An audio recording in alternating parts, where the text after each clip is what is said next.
I am the Tofu Golem. Please enjoy the video. You begin by confirming what you have. Run $PS version table. PS version to see the current build, because the update path differs by version. Once done, run PowerShell as administrator so installers can write to program files.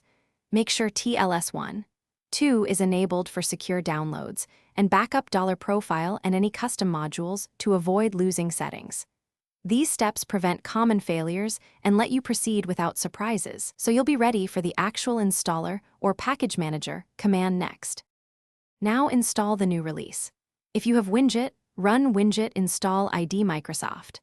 PowerShell E to fetch the latest stable build quickly. Winget handles architecture and shortcuts. If you prefer manual control, download the matching MSI for x86 or x64 and run it as administrator. Choose defaults unless you need side-by-side installs.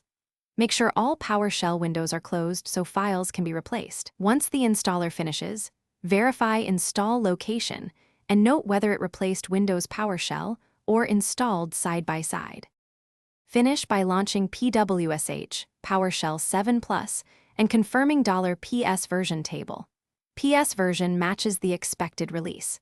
If you installed side-by-side, set file associations or update shortcuts so you open the new binary.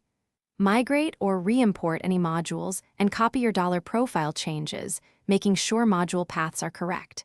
If something goes wrong, try rerunning the MSI with the repair option or reinstall via Winget, and check Event Viewer for installer errors.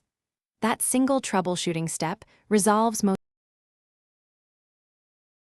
Thanks for watching. Consider subscribing if we helped you today.